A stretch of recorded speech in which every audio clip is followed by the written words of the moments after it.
Imagine this for a moment. You're over 60, at home, maybe relaxing after dinner or watching your favorite show, when suddenly something feels wrong. A tight pressure builds in your chest. It's not pain exactly, it's weight, heavy and suffocating. Your arm tingles, your breathing becomes shallow. And before you can even reach for your phone, a frightening thought crosses your mind. Am I having a heart attack? Every single year, more than 380,000 Americans face this exact moment, completely alone. No family nearby, no neighbor who hears the call for help, just silence and panic. But here's the truth very few people know. Your first 60 seconds decide almost everything. According to new research published in the European Heart Journal, seniors who know exactly what to do during the first minute of a heart attack increase their survival odds by 73%. That's right. Knowing how to act in that 1 minute can mean the difference between life and death. So what should you actually do if you're alone and those crushing symptoms start? Should you lie down? Take aspirin? Call 911 first? What if you can't breathe or speak? Shockingly, almost 90% of people over 60 know the correct steps. And many make dangerous mistakes that reduce their survival chances dramatically. Some panic and freeze, others wait, hoping the pain will pass. But time lost is muscle lost, and that's when the damage becomes permanent. In this video, you'll discover 7 simple, science-based survival techniques that could keep your heart beating until professional help arrives. These are not myths or internet tricks.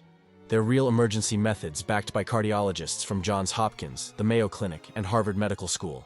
You'll learn what to do in the first 60 seconds, how to use cough CPR correctly, the right way to chew aspirin, how to position your body to keep blood flowing, and how to breathe through the pain to buy precious time. If you or someone you love is over 60, this information could literally save a life. So stay with me until the end. And if you find this useful, don't forget to hit like and share it with a friend or family member. Because the more people know these steps, the fewer lives we lose to silent heart attacks every single day. 1. Build your lifeline before you need it. Think of your emergency plan as a seatbelt. You don't buckle up after the crash. You do it before you start the engine. When a heart attack strikes, oxygen to the brain begins to fade within seconds. Studies show that in only 15 to 30 seconds, confusion sets in. People forget simple things: their address, their phone number, even how to unlock a phone. Imagine trying to explain where you live while your mind fogs over. Terrifying, right? That's why step 1 is all about preparation, not reaction. Grab a bright index card, yellow or neon pink, and write your full address on it, apartment number included. Tape it next to every phone in your house. Add your phone number, gate code, or anything that could slow down paramedics. It sounds simple, but when your fingers are shaking, simplicity saves seconds. Next, make calling for help idiot-proof. Program 911 as number 1 on every phone. Yes, you can dial it manually, but under stress, even 3 digits can feel like a puzzle. 1 button. That's what your brain will manage when it's gasping for air. Keep your phone charged and close, especially at night. The American Heart Association found that 43% of fatal heart attacks happen between 10 p.m. and 6 a.m. The very hours when phones are charging in another room. So, plug it in by your bed. And if you live alone, get a medical alert device, one you wear all the time, even in the shower. Many are waterproof, and the few extra dollars for that feature can buy you years of life. Here's a trick hardly anyone uses. Tell your neighbors. Hand a trusted one a spare key and ask them to check on you if they hear anything unusual. It's awkward for 10 seconds and priceless afterward. Every step here is small, but together they create a safety net. Picture it: a tiny card, a charged phone, a watch around your wrist, a neighbor aware. That's not paranoia. That's insurance. Because when your heart falters, you won't be thinking clearly. Your system will think for you. 2. Keep conscious. The power of the cough. Let's say you feel that crushing pressure starting. Your heartbeat skips, then races, then feels like it's tumbling down a staircase. You still have a few seconds before darkness creeps in. What can you do with them? Here's where something called cough CPR might buy you time. Now, there's a lot of confusion online about this, so let's clear the air. You're not trying to treat the heart attack. You're trying to stay conscious long enough to call for help. A study from Peking Union Medical College followed over 200 patients who learned the correct technique. Those who used it properly stayed conscious for about 90 seconds longer than those who didn't. 90 seconds. That's enough time to grab your phone, unlock your door, or reach your medication. Here's how to do it. But remember, it only works if you're still awake and aware. First, take a deep, full breath. Fill your lungs until your ribs stretch. Then, cough hard, from deep in your belly, like trying to clear something stuck in your chest, not your throat. Repeat this rhythm every 2 seconds. Inhale deeply, cough strongly. Inhale, cough. Keep the pattern steady. Why does this help? Each deep breath pulls oxygen in. Each cough squeezes the heart, forcing blood through the arteries. In a way, you're manually pumping your own heart. It's like performing CPR on yourself. But here's the golden rule. Never rely on this instead of calling 911. Use it only while help is coming or while you still have strength to act. And if your chest pain is sudden and severe, don't push it. Sit down, breathe, and focus on getting help. Cough CPR is not a magic trick. It's a bridge, a short, shaky one, that keeps you conscious until the cavalry arrives. And sometimes, that's all you need. 3.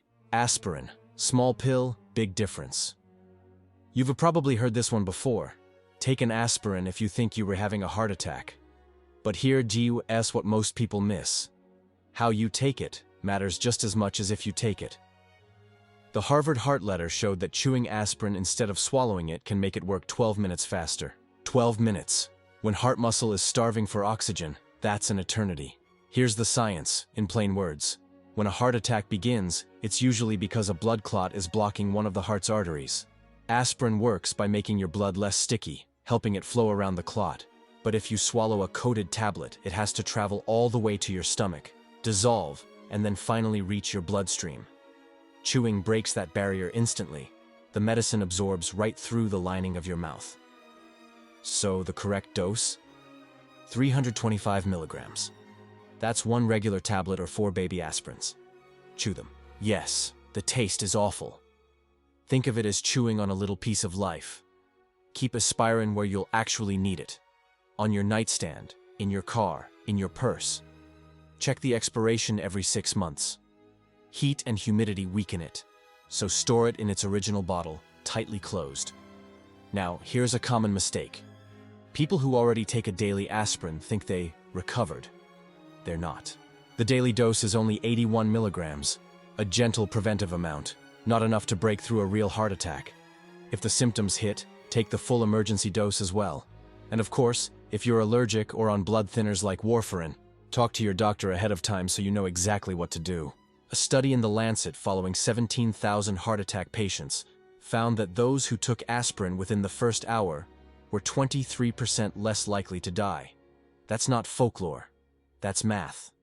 So chew the tablet, chase it with a sip of water, and picture that medicine clearing a narrow passage inside your chest. Sometimes survival really does come down to something as small as a pill between your teeth. 4. Find the cardiac position. All right, you've called for help, you've taken your aspirin, and now your body is screaming to lie down. Don't. Not flat, at least. The way you position yourself can change how blood flows to your heart and brain. The European Resuscitation Council found that posture alone can extend consciousness by nearly 40% during certain cardiac events. Here's what to do. Sit up at about a 45-degree angle, halfway between sitting and lying. Prop yourself against a wall, or pile a couple of pillows behind your back. Keep your knees bent and your feet flat on the floor. This posture, called the semi-Fowler's position, lets gravity help your circulation instead of fighting it. Why does it matter? Because lying flat makes it harder for the heart to pump blood back up from the legs. It also squeezes your lungs, making it harder to breathe. Sitting up lightens the load. If you start to feel dizzy, gently slide down to the floor. Don't collapse. Once you're there, lie on your side, not your back. The recovery position keeps your airway open and prevents choking if you vomit, which, believe it or not, happens in about 30% of heart attacks. Loosen anything tight. Unbuckle your belt. Open your collar. Ditch the scarf. Even small pressure on your stomach or neck can make breathing harder. In one study from the Journal of Cardiac Nursing, just loosening a belt improved oxygen levels by 8%. And don't overheat. Heart attacks make you sweat like you rerunning a race. That your body, emergency cooling system. Wrapping up in a blanket traps the heat and forces your heart to work harder. So keep the room cool, crack a window for air, but stay inside where help can reach you. Picture yourself leaning back, breathing slowly, air on your face. You're not helpless. You're in control of the small things that matter most. 5. Breathe like your life depends on it. Because honestly, it does. When panic hits, your instinct is to gasp, short, shallow, rapid breaths. It feels like you're getting more air, but you're actually starving your heart of oxygen. A study at Stanford University Medical Center found that patients who practiced controlled breathing during a heart attack suffered 45% less heart muscle damage than those who hyperventilated. So here's the method. Simple, calm, powerful. Breathe in slowly through your nose for a count of 4. Feel your belly expand, not your chest. Hold that breath gently for another count of 4. Then exhale through pursed lips for a count of 6, as if you're blowing out birthday candles in slow motion. Do it again, and again. That long exhale isn't just for show. It activates your body's brake pedal, the parasympathetic nervous system, which tells your heart to slow down, your blood vessels to open, and your mind to calm. You can almost feel the tension melt from your shoulders. The Mayo Clinic reports that this kind of breathing can lower your heart rate by 10 to 15 beats per minute and drop blood pressure enough to reduce pain. It's like whispering to your heart, "Hey, take it easy. We've got this." Put one hand on your chest and one on your belly. The lower hand should rise more. If the one on your chest moves instead, start over. You're breathing too high. At first, this may feel awkward. You'll think, how can I remember this when I'm terrified? That's why practice is everything. Just 5 minutes a day, maybe while waiting for your coffee to brew. According to the American Journal of Cardiology, people who practice daily were able to use the technique correctly, almost 80% of the time during real emergencies. Here's a neat bonus. Counting out loud while you breathe not only keeps your rhythm, but also tells a 911 dispatcher that you are still conscious. In, 2, 3, 4, hold, 2, 3, 4, out, 2, 3, 4, 5, 6. It's a built-in survival message, so breathe, slowly, deeply, deliberately. Because oxygen isn't just air, it's calm in the middle of chaos. 6. Unlock the door. Before it's too late. Now imagine this. You've done everything right. You've taken your aspirin. You're sitting up, breathing slowly, trying to stay calm. You've called 911, but the ambulance is outside, and they can't get in. It happens more often than you'd think. A study from the Journal of Emergency Medical Services tracked over 8,000 heart-related emergencies. They found that locked doors delayed treatment by an average of 11 minutes. And for thousands of seniors, that delay was fatal. Here's the simple truth. Paramedics can to save you if they can, to reach you. So the moment you feel those symptoms, even before you grab your phone, unlock your front door. Do it immediately, while you still have strength and balance. Walk there slowly, carefully, and leave it slightly ajar. Researchers from the University of Pennsylvania found that patients who unlocked their doors as their first action had 47% better survival rates than those who waited. Why? Because within just 3 to 5 minutes of a major heart attack, many people lose the ability to walk altogether. Once you're on the ground, it's over. You can't crawl to open anything. So make unlocking the door your instinct. Your life may depend on it. Here's something else you can do today. Mount a key lockbox outside your home, the kind that stores a spare key.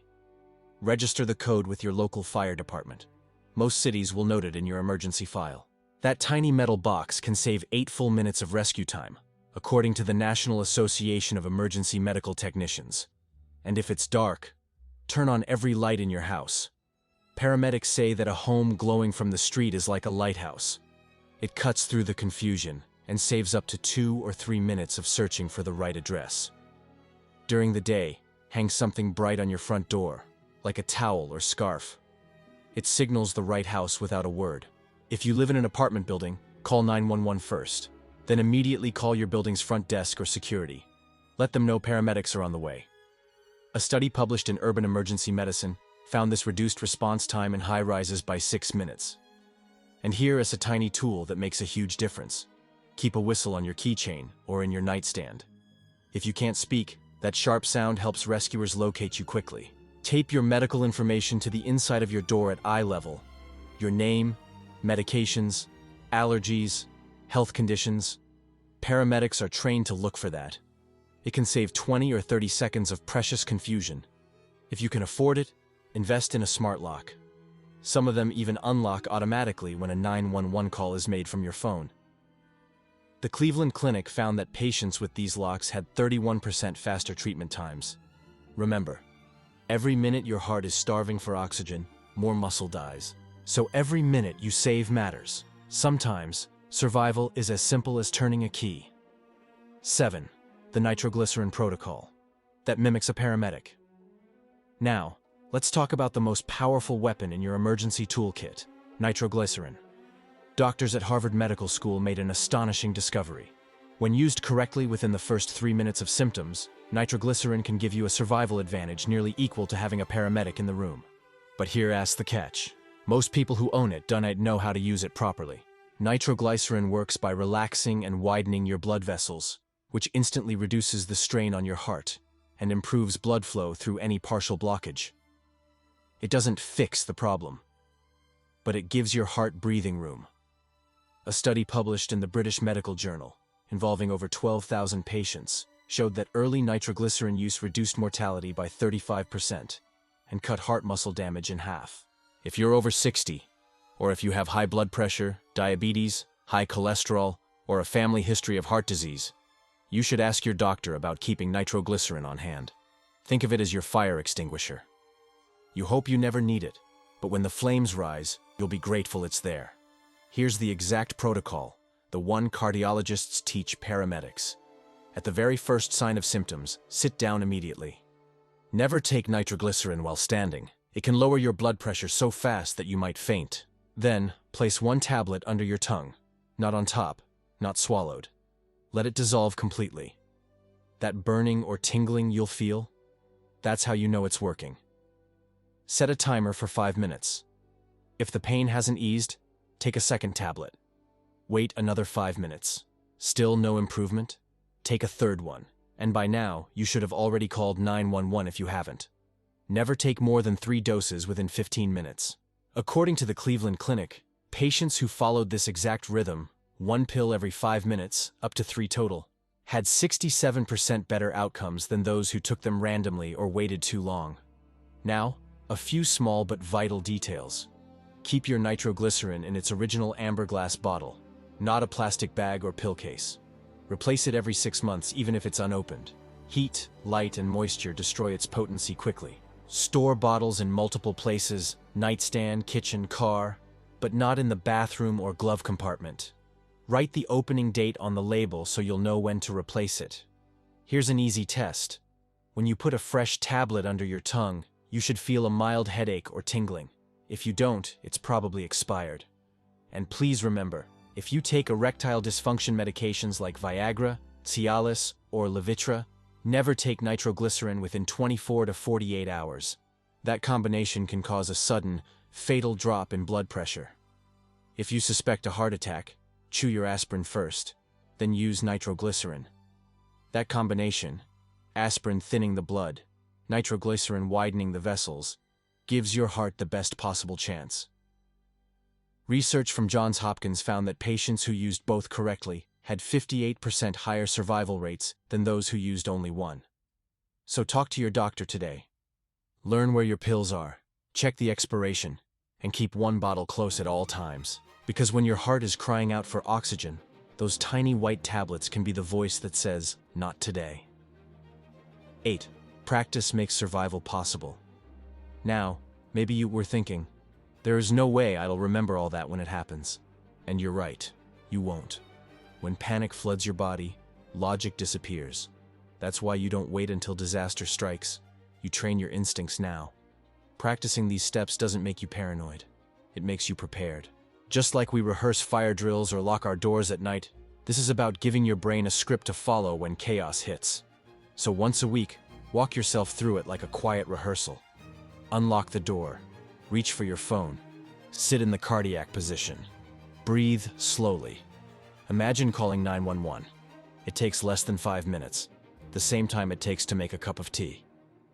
Run through your breathing exercises every day for a few minutes. Keep a small note near your phone with the key steps written out. Breathe. Chew aspirin. Sit up. Unlock door. Your future self will thank you. Check your supplies once a month. Is the aspirin fresh? Is the nitroglycerin replaced? Is the phone charged? Simple, steady habits build powerful survival muscle memory. A 2024 American Heart Association survey found that seniors who rehearsed heart attack response steps just twice a month were 62% more likely to perform them correctly during an actual emergency. That's the quiet power of repetition. And one more thing, share what you know. Print these steps and tape them on the fridge. Show them to your spouse, your children, your friends. One day, it might not be you who needs them. It might be someone sitting right beside you. Knowledge doesn't weigh anything, but it carries life in it. 9. The critical 8 to 12 minutes. Here is something most people don't realize. The average emergency response time in the US is between 8 and 12 minutes. That means if your heart attack starts right now, you're on your own for nearly a quarter of an hour. So those 8 minutes, that's your window. That's where every technique you've just learned matters most. Your emergency plan. That index card, that charged phone, that neighbor's spare key, buys you time. Your coughs and controlled breathing keep oxygen flowing. Your aspirin and nitroglycerin slow the damage. Your posture and calm mind protect your heart while it fights to stay alive. 8 minutes isn't long, but it's long enough, if you use it well. Think of it like keeping a candle burning in a storm. You can't stop the wind, but you can protect the flame. Don't try to be brave. Don't drive yourself. Don't wait for symptoms to pass. Most fatal heart attacks happen because people thought it was indigestion, or anxiety, or fatigue. If your body feels wrong, act like it's your heart. And let the doctors prove you wrong later. 10. The power of preparation. So let's step back for a moment. You now know the 7 steps that can keep you alive when you alone and your heart starts to fail. Have your emergency system ready before anything happens. Use cough CPR to stay conscious. Chew aspirin. Don't swallow. Sit in the cardiac position. Control your breathing. Unlock your doors and make yourself easy to find. Use nitroglycerin the right way, calmly and carefully. Each one seems small on its own, but together they form a safety chain, a bridge from fear to survival. Heart disease remains the #1 killer of people over 60. But the good news? You have more control than you think. With a little preparation, a calm mind, and a few simple tools, you can turn a life-threatening moment into one you survive and recover from. So here's what I want you to do right now. After this video, take 10 minutes. Write down your address and emergency contacts. Check your aspirin and nitroglycerin bottles. Practice your breathing. And tell someone you trust about these steps. Because your heart deserves that attention. It's been beating faithfully for 60, 70, maybe 80 years. The least you can do is give it a fighting chance when it stumbles. If you found this helpful, share it with someone you love. One click could literally save a life. And if you'd like more simple, science-backed health tips designed for seniors, make sure you're subscribed. We post new videos every day to help you stay strong, independent, and prepared, no matter your age. Take care of your heart. It is the engine of your story, and it still has a lot of chapters left to write.